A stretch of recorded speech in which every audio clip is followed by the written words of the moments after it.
The rain had been coming down in steady sheets all day, but somehow it felt colder now. It blurred the windshield, matched the gray ache in my chest, and soaked through the knees of my jeans when I stepped out to check what I already knew. Flat. Tire. Of course. Just one more thing.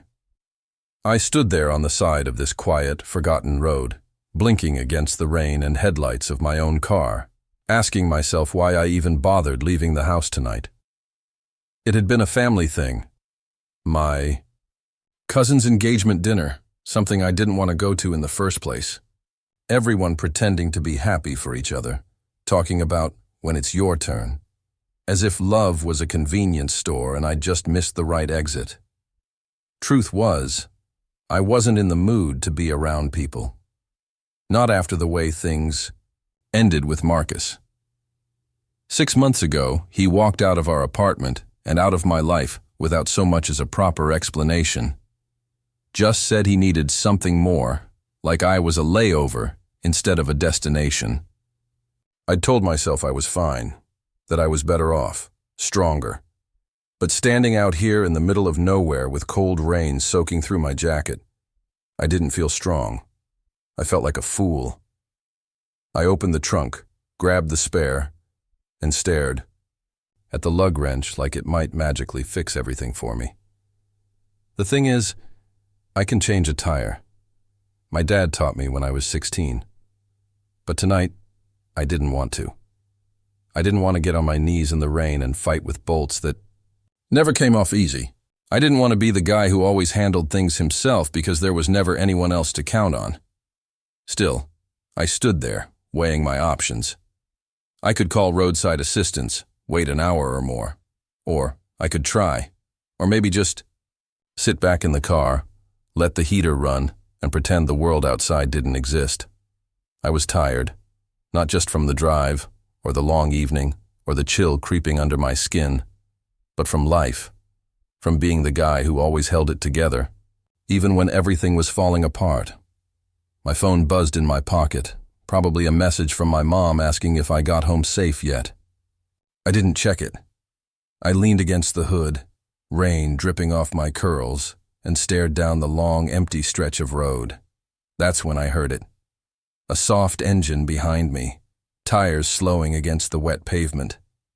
A set of headlights cast a long shadow of me across the road, and for the first time in a long while, I didn't feel alone, just nervous, skeptical, curious.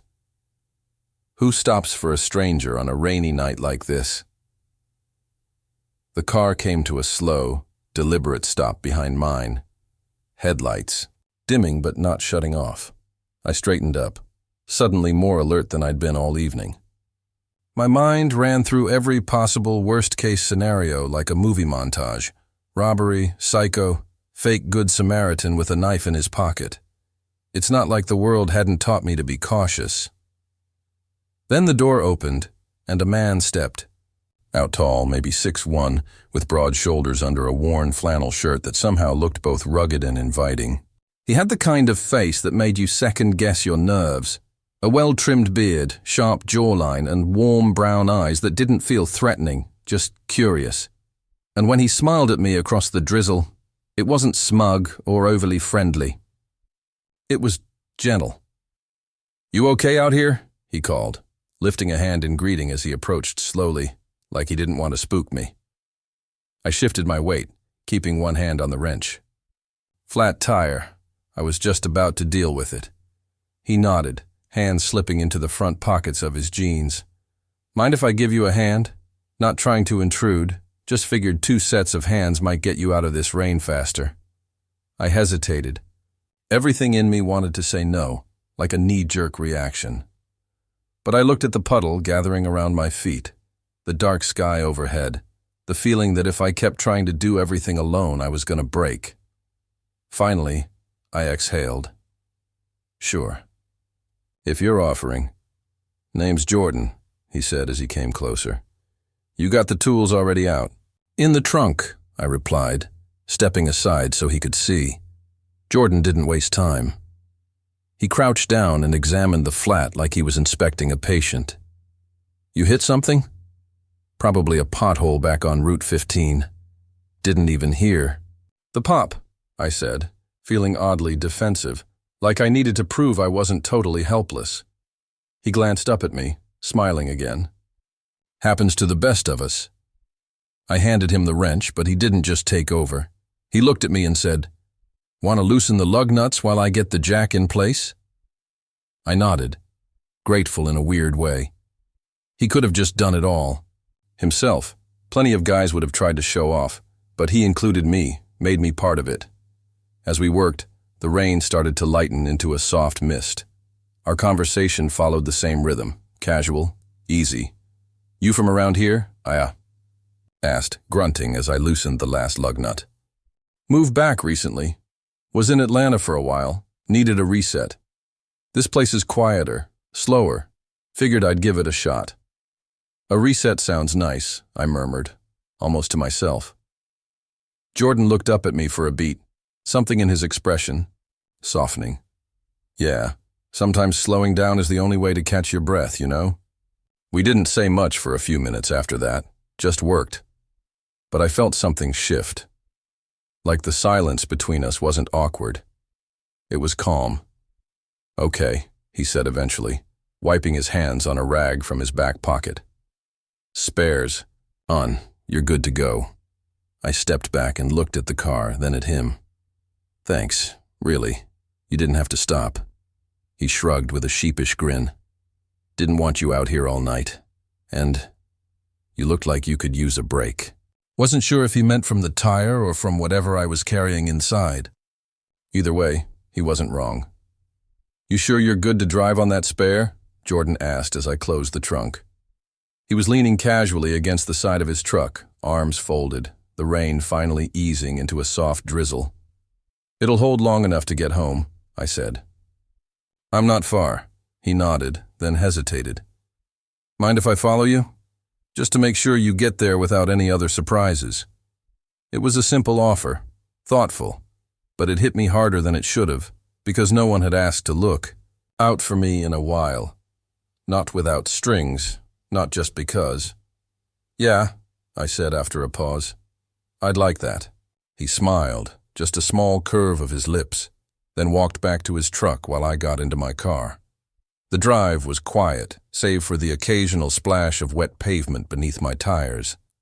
I kept checking the rearview mirror and seeing Jordan's headlights behind me, steady and constant, and it gave me a strange sense of comfort. When I pulled into my apartment lot, I put the car in park, but didn't get out right away. I saw him park a few spots over, waiting. And then, before I could talk myself out of it, I rolled down the window and called out, "You want to come in for coffee?" He tilted his head like he was surprised, then smiled again. "Yeah, that sounds good."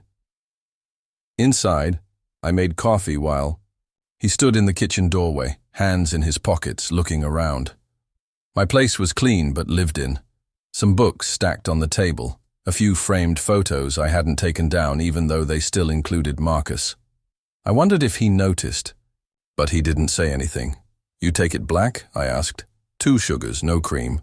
I like to pretend that balances the bitterness." I chuckled as I handed him a mug. That's a philosophy, I guess. We sat on the couch, angled slightly toward each other. At first, it was the usual small talk, where we were from, what we did for work. I told him I did freelance graphic design.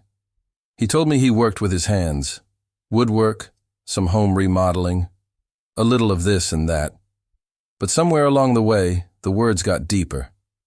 I found myself telling him about my ex, without naming names, about how it ended, how I wasn't sure if I'd been in love or just clinging to someone who made me feel wanted. Jordan didn't flinch, didn't try to fix it. He just listened, nodding slowly, sipping his coffee like he had all the time in the world. "I know that kind of tired," he said finally, "where it's not just about being alone, it's about feeling like maybe you're too much for people, or not enough." I looked at him. His eyes were still soft, like they had been on the road, but now there was something deeper in them, familiar. Exactly, I said, surprised by how relieved I felt to be seen. He leaned back, letting the mug rest against his thigh. I was in a long thing too, a guy I thought I'd build a life with. But he didn't want to be honest with himself, let alone with me. I kept thinking if I just waited, he'd come around. But waiting turned into wasting. There was a pause after that. We sat in the low hum of the kitchen clock ticking and the rain tapping gently at the windows. "You're easy to talk to," I said. He smiled. "So are you. Maybe we're just tired of talking to people who never really listen." We sat there a while longer, not rushing the silence. When he finally stood to go, I walked him to the door, not really wanting him to leave, but not knowing how to ask him to stay. He turned to face me before stepping outside, the porch light casting a golden glow between us. "Thanks for the coffee," he said, "and the conversation." "Thanks for the tire," I replied. There was a pause, one of those moments you could stretch into something more if either of you leaned in. But we didn't. We just held the moment with our eyes. "Maybe. I'll see you around?" he asked, voice low. I nodded, trying not to smile too much. "Yeah, I hope so." Then he was gone, and I was left standing there, heart beating in a rhythm I hadn't felt in a long, long time. The next morning, I sat at the kitchen table staring into my coffee like it might give me answers. The light outside was pale and gray, stretching long shadows across the floor, and everything in the apartment felt too still. I hadn't slept much. Every time I closed my eyes, I saw Jordan's face again, that easy smile, the way he looked at me like I was something worth understanding. I should have felt silly. It was one night, one conversation. But it stayed with me, like a song I couldn't get out of my head. I ran my hand through my hair and sighed, the echo of his voice still in my ears. Maybe we're just tired of talking to people who never really listen. That hit me deeper than I expected. When I think about Marcus now, I don't even feel heartbreak. Just a dull, lingering ache. Like a wound that didn't bleed, just bruised deep under the surface. We were never really on the same page. Hell, we weren't even reading the same book. I gave and gave, time, energy, patience. But it never felt like enough. I was always trying to be more for him. More patient, more flexible, more fun, but he never tried to be more for me. I remember nights lying awake next to him, wondering if I was slowly becoming invisible. I'd talk and he'd nod, but his eyes were somewhere else. His phone, his thoughts, anywhere but with me. And when I'd ask if something was wrong, he'd smile like I was imagining things, gaslight me with tenderness. That's the worst kind of confusion. When someone's kindness becomes a form of dismissal. There was this one night I came home early from work with takeout, hoping we could just relax, maybe reconnect. He barely looked up from his laptop. Said, "That's sweet," like I'd handed him a sticky note instead of my effort. I remember standing in the doorway with the food in my hands, wondering when I'd started feeling like a guest in my own relationship. But Jordan didn't even know me, and still, he saw me. I didn't have to explain every piece of my pain. He just met it where it was. I stared at my phone sitting on the table. I hadn't saved his number. We hadn't exchanged anything real. And yet I wanted to reach out, hear his voice again, ask him if he'd slept okay, if he thought about last night too. But something in me hesitated. What if this was just a moment, a passing kindness, something to tuck away and not pursue? What if I was reading too much into it because I was lonely? I'd been closed off for so long that letting someone back in felt like standing too close to the edge of a roof. One wrong move and everything might come crashing down. Still, couldn't shake the feeling that something had shifted, that maybe I wasn't just craving connection. I was finally ready for it. Scared, sure, but open in a way I hadn't been in a long, long time. and it all started with a flat tire and a stranger who saw me. I wasn't expecting to see him again. It had been almost a week since the night he helped me with the tire, and even though I told myself not to dwell, Jordan had been on my mind more often than I wanted to admit. I replayed our conversation in the kitchen like it was a scene from a movie, wondering if I imagined the way his eyes lingered, or the warmth in his voice when he said he hoped to see me again. I hadn't run into him since, and I figured maybe that was it. A single night, a good memory. But there he was, standing in front of the refrigerated section at the grocery store, staring down a row of oat milks like it was a life decision. He looked just like I remembered him. Flannel rolled at the sleeves, jeans dusted faintly with dried paint, a bit of scruff on his jaw, like he hadn't bothered shaving because he had better things to do. I stopped mid-step, hand half raised, toward a basket, and blinked, half convinced it was a trick of the light. He turned his head, caught me staring, and his face broke into that same soft smile. "Well, hey there," he said, leaving the oat milk decision behind and walking toward me. "Didn't think I'd run into you in the wild." I laughed, the tension easing from my shoulders. "Yeah, it's been a long week." "I was starting to think maybe I made you up," he said, half joking, but there was a flicker of something in his eyes that made my chest tighten. "Nope," I replied, trying to ignore the heat rising to my face. Still real. He glanced at my mostly empty cart, then back at me. "What are you doing after this?" I paused. "Nothing planned. Want to grab a drink or take a walk? I know a spot by the river that's kind of perfect around this time." It should have been a simple decision. But there was something about the way he asked, casual, hopeful, but not pushy, that made it feel like more. Like a chance to step out of the fog I'd been living in. I nodded. Yeah, I'd like that.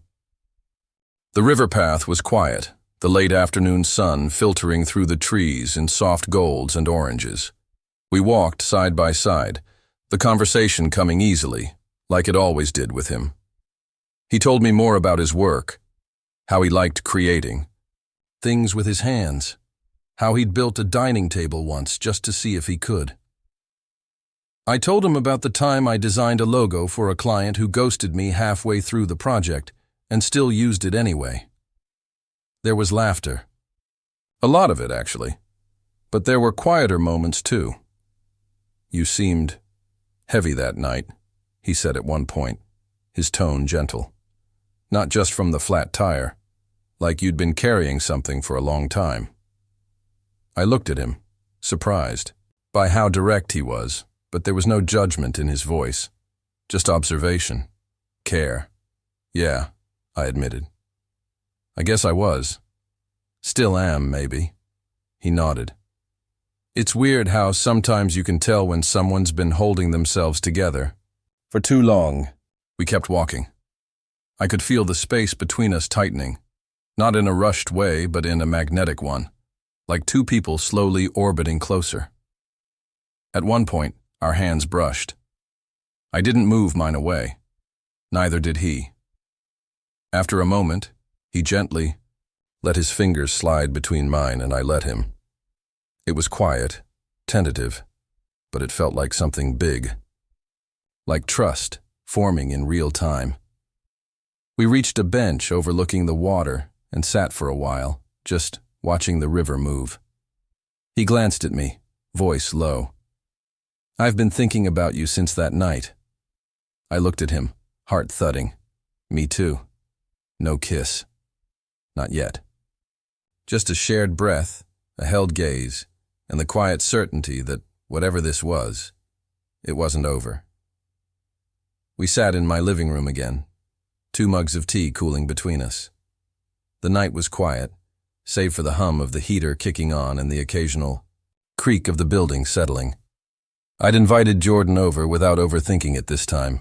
No hesitation, no what-ifs, just instinct. It felt natural now, being around him. Easy. But easy didn't mean simple. I stared at my tea for a long moment before I spoke. "There's something I should probably tell you." Jordan looked up, waiting, not pushing. That's something I'd noticed about him. He never rushed me, just gave space like he knew how hard it was to fill it. My last relationship, it wasn't just messy. It broke something in me, I said quietly. He cheated, repeatedly, and then made me feel like it was my fault, like I was too much, too needy, not exciting enough.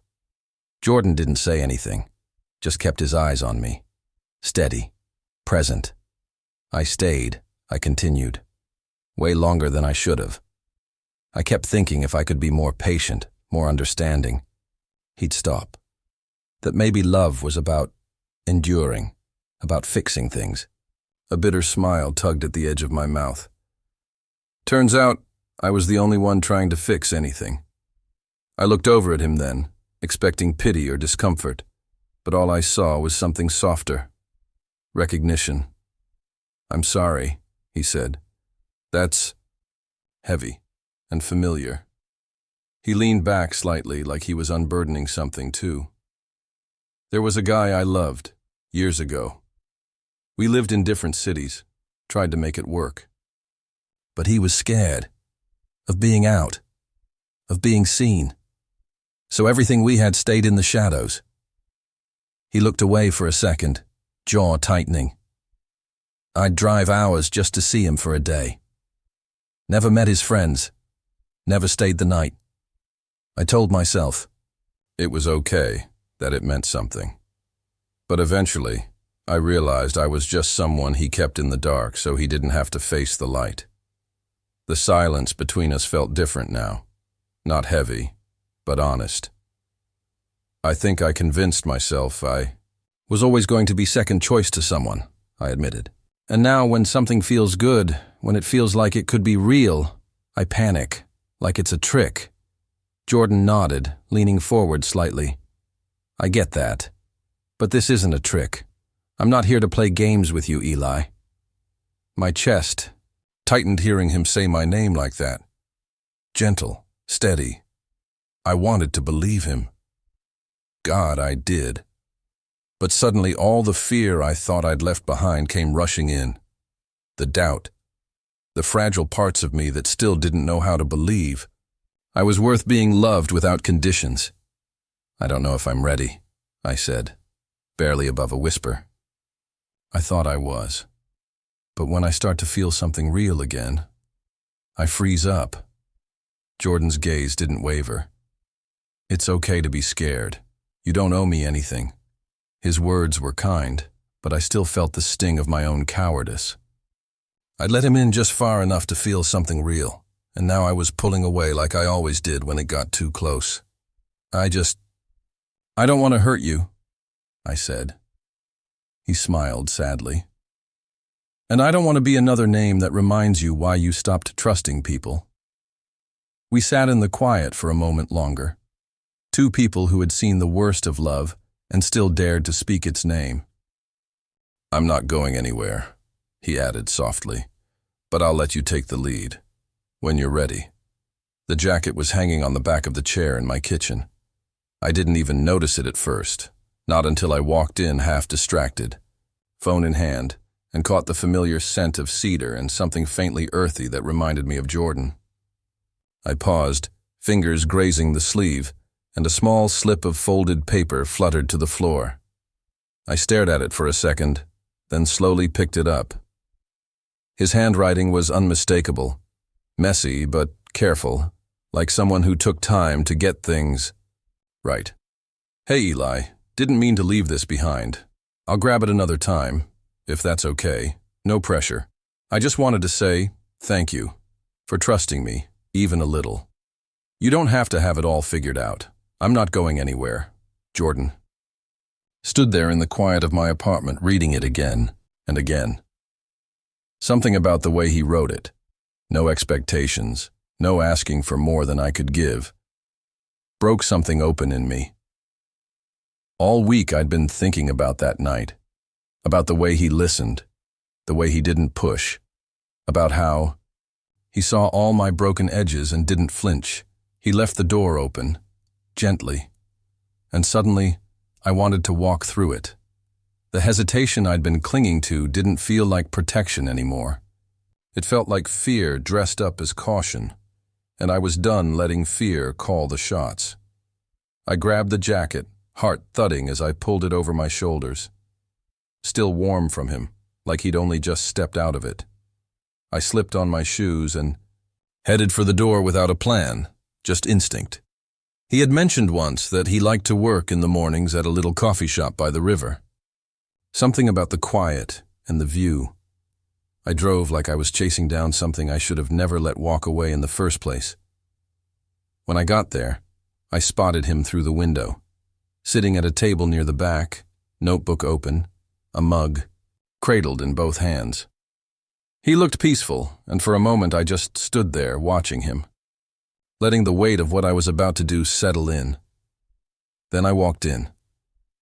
He looked up when the bell over the door chimed, and when he saw me, his face lit up, not surprised, not smug, just warm, like he'd been waiting, but not holding his breath. "I think you forgot something," I said, holding up his note. He raised an eyebrow, smiling. "Oh, thought I left that on purpose." I stepped closer, my voice quiet. "You did, and it worked." For a second, neither of us moved. Then I reached out, let my fingers brush against his on the table. "I'm still scared," I admitted, "but I think I'm ready to see where this goes." Jordan's smile softened, and he turned his hand over to hold mine. "Then let's start right here." I found him behind his building, crouched beside his old pickup truck, sleeves pushed up, grease on his hands, and music humming low from a speaker nearby. The same kind of bluegrass folk mix he always seemed to have playing, easy and familiar. His dog, a big shaggy mutt named Leo, lounged nearby on the patchy grass, tail thumping lazily when he saw me. Jordan looked up when I stepped around the corner. For a second, his face didn't give anything away, just calm, neutral, waiting. Then his eyes softened, and I knew he'd been hoping I'd show up, even if he didn't expect it. "I figured you might be here," I said, my voice a little too quiet, like it might crack if I pushed it too hard. "You figured right," he replied, wiping his hands on a rag and standing up. "What brings you by?" I stepped closer, the weight in my chest loosening with every breath. "You. I needed to see you." He didn't say anything, just stood there, waiting. I took another step. "That night, when you helped me with my tire, I thought it was just one of those random kind moments you never see again. But it wasn't. You didn't just help me fix my car, Jordan. You helped fix something deeper." I swallowed, looking down for a second before meeting his eyes again. "I didn't even know how broken I still was until you showed up. I thought I had to protect myself by staying closed off. But you saw through that. You didn't push, you just stayed.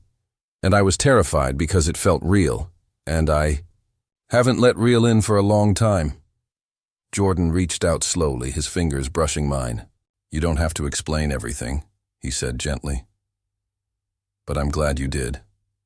I took his hand fully, holding it like it was something precious. "I'm sorry I pulled away, that I doubted it, doubted you. I've been carrying so much fear. I didn't want to hand that to you like it was your job to fix it, but now I know. What you gave me wasn't a fix. It was space, to feel safe again." He smiled then, that slow, quiet smile that made something bloom in my chest. "I didn't do anything special," he said. "You did everything," I whispered. Then he pulled me into him. One hand still holding mine, the other gently brushing against my jaw as he leaned in.